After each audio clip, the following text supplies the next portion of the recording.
իշխանականները ասում են, քիչ առաջ Գևորգ Պապոյանն էլ հայտարարեց, որ ընտրություններից առաջ Հայաստանին անհրաժեշտ է Եվրամիության փորձը ընտրություններում այսպես հնարավոր կեղծիքների եւ այլ գործողություններից խուսափելու համար։ Շատ կարևոր է կներեք 1000 ներողություն Եվրամիության որ պետության փորձը, Ռումինիայի փորձը, որ ընտրվել էր նախագահ եւ սահմանադրական չեղյալ էին ճանաչել, հետո սահմանադրական դատարանով, եթե չեմ սխալվում, էլի հաղթել էր, բայց չեն թողել, որ մարդը լինի Ռումինիայի նախագահ, պատճառը հետեւյալն էր, եթե էլի չեմ սխալվում, ասել են, որ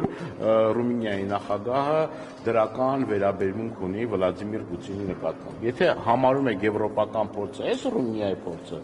սա իրանց համար ճիշտ է, իրանց սրտով կլինի, որովհետև իրենք ընտրություններին հաղթելու իմ գնահատմամբ շանսեր չունեն եւ իրենք ամեն կերպ ամեն ինչ անելու են, որպեսզի հետ ընտրական այդ փուլում էլ, եթե ուրեմն այն սցենարը ինչը որ ես ասում եմ լինի, կարա նույն ռումինական սցենարը կիրառեն, ասեն մենք չենք ճանաչում ընտրությունների արդյունքները։ Բայց իրենք ասում են Հայաստանի դեմ հիբրիդային պատերազմ տարվում է եւ ընտրությունների նախաշեմին դա ավելի կակտիվանա եւ այդ համատեքստում է աջակցում։ Հիբրիդային ասելով մենք ինչ ենք հասկանում։ Հասկանում ենք, որ ենթադրելի է, որ այդ հիբրիդային պատերազմ ասում են Ռուսաստանի նկատմամբ, չէ՞։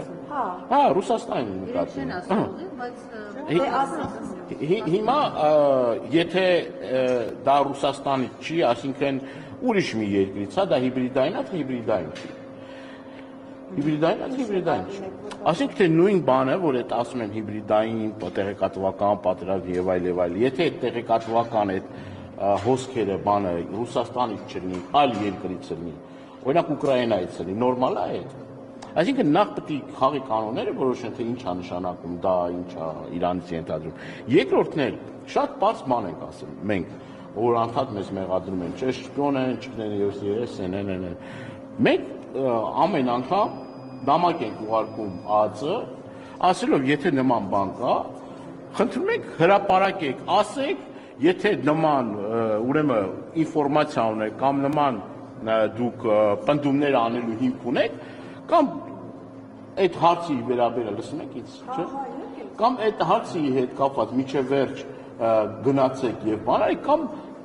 սուտ տեղեկություններ մի տվեք, այսինքն մի ստեք։ Խափում են այս մարդիկ ամեն անգամ խափում են մեր հանրությանը, մեր հասարակությանը, կա այդ հարցումների պատասխանը, ԱԱԾ-ն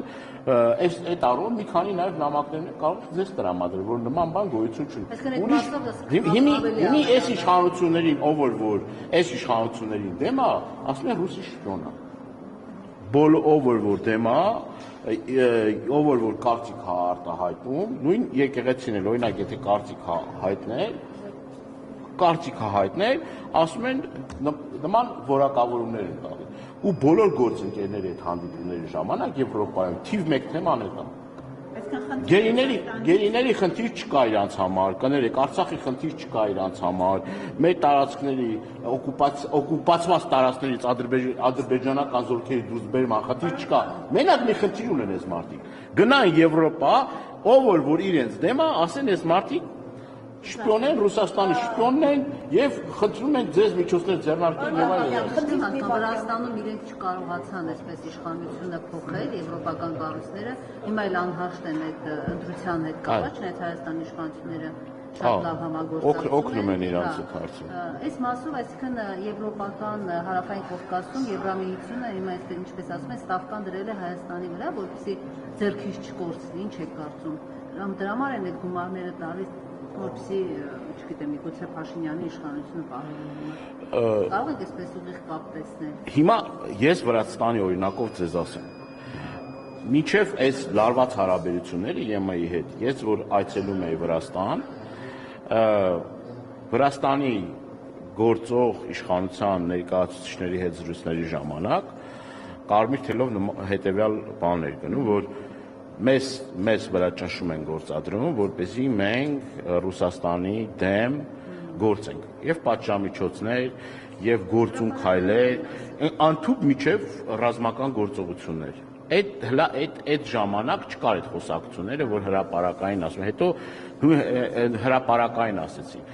Ստեղից հարց է առաջանում, ինչի համար են մարդիկ սենց ասի գուրգուրում, պահում, փայփայում եւ աչք փակում բոլոր այն խնդիրներին, որ կա այն երկրները, որոնք որ իրենց սցենարով են գնում, եւ որը որ իրենց սցենարով չի գնում, այդ մարդկանց համարում են ոչ լեգիտիմ։ Հիմա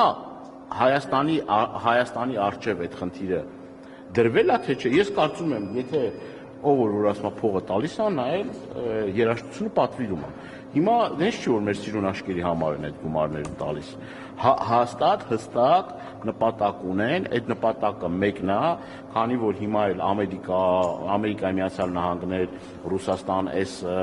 ուկրաինական խնդրի հետ կապված որոշակի համաձայնություններ ա տեղի ունենում, Եվրոպան այդ համաձայնություններին այդքան էլ ոնց հասկանում եմ կողմ չի այդ ամեն ինչին, հիմա Հայաստանը կարան գործիք օգտագործել այս կամ այն կողմերը իրենց շահերը առաջ տանելու համար։ Սա չափազանց վտանգավոր է մեր կարգի նման երկրների համար։ Սա մենք մտնենք այդ խաղի մեջ։ Դե կոմպլեմենտար քաղաքականություն դա չի ենթադրում, որ դու պիտի գործիք դառնաս այլ երկրների դեմ մղվող պայքարին։ Այդ գործիքը չի դարել Վրաստանը։ Այդ գործիքը Վրաստանը չի դարել, կարար դառնալ, չի դարել, որովհետև ասում է, ասում է, բան արի, գնացեք մի 2-3 օր կկռվեք, այնտեղ պարտիզանական կռիվներ կանեք, բան կանեք, դա բան է, պետք է, կարևոր է, բայց մարդիկ ասեն, այդ 2-3 օր կռվելը մեր երկրի